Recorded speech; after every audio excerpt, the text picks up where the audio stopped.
Ah ben visiblement le Kona électrique va finalement être restylé. Donc un nouveau faciès et une autonomie inchangée de 484 km. La face avant est pas mal. Sauf que je trouve que la prise de recharge est assez mal intégrée. On va essayer de zoomer sur cette photo. Vous voyez, ah là, ça se voit beaucoup la prise avant quand même. Oh là là, ça fait pas terrible, hein. Ah, ils auraient peut-être dû la mettre ailleurs, mais bon. Bref, on va passer à l'article. Suivant la trajectoire des versions thermiques et hybrides, le Kona électrique passe par la case restylage, mais la mécanique ne change pas. Best-seller de la marque coréenne depuis son arrivée sur le marché, le Kona s'offre un restylage de mi-carrière. Après s'être penché sur les versions thermiques et hybrides, le constructeur dévoile la nouvelle monture du Kona à calandre fermé. Caractéristique de la déclinaison thermique, la proue pleine du Kona fait une évolution sensible par rapport à la précédente mouture. Le crossover se débarrasse du faux cache au profit d'un bouclier massif jusqu'à la base du capot. Seule la trappe d'accès à la prise de recharge subsiste à l'avant gauche de la voiture. Bon bah l'autonomie reste à 484 km avec les nouveaux pneus du coup. Donc les mêmes évolutions de style que les autres versions, des blocs optiques retouchés, une présentation bien plus affermie et athlétique que par le passé. L'habitacle fait une évolution plus timide, avec l'apparition d'un combiné d'instrumentation numérique de 10,25 pouces et d'une dalle tactile centrale de même taille. Sous le capot, pas de changement, donc 204 chevaux, 395 Nm de couple, batterie 64 kWh.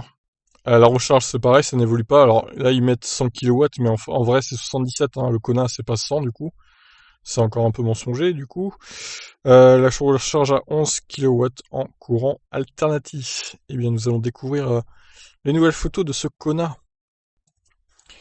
Ah ouais, alors là, vraiment, la trappe, elle se voit, mais comme le nez au milieu de la figure, quoi. Hein. C'est... Ouais, bon, l'arrière, ok. Alors, ouais, la calandre est un peu mieux que celui que j'ai, mais bon, encore une fois, c'est la trappe le problème. Hein. Moi qui me pose problème, en tout cas. Ah ouais, là, c'est incroyable. Waouh.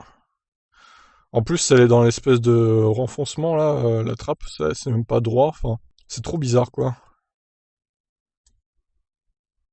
Ah oui, l'intérieur, ok. Ah, l'instrumentation derrière le volant, elle a changé vachement.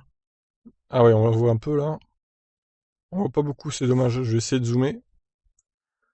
Alors, j'aime pas trop non plus les compteurs du blanc, comme ça, hein. Bof. Bof, bof, bof, quand même. Écoutez, vous savez quoi, je regarde pas mon Kona à moi, parce que il est pas si bien que ça, le restylage. Hein. J'ai un peu de mal avec les deux compteurs blancs qui ressortent trop. Alors je sais pas si on peut changer suivant le mode éco, sport, confort, parce que les couleurs changent hein, sur le Kona actuel. Donc peut-être que là c'est pareil, les couleurs changent, mais bof, j'aime pas trop personnellement comment c'est là.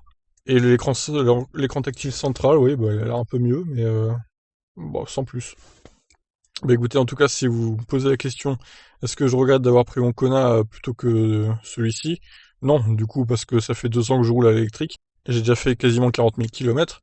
Donc non, je ne regrette pas, absolument pas, d'avoir acheté le Kona première version. Là, pour le coup, en plus, quand je vois le restylage de celui-ci, bof, quoi, bof.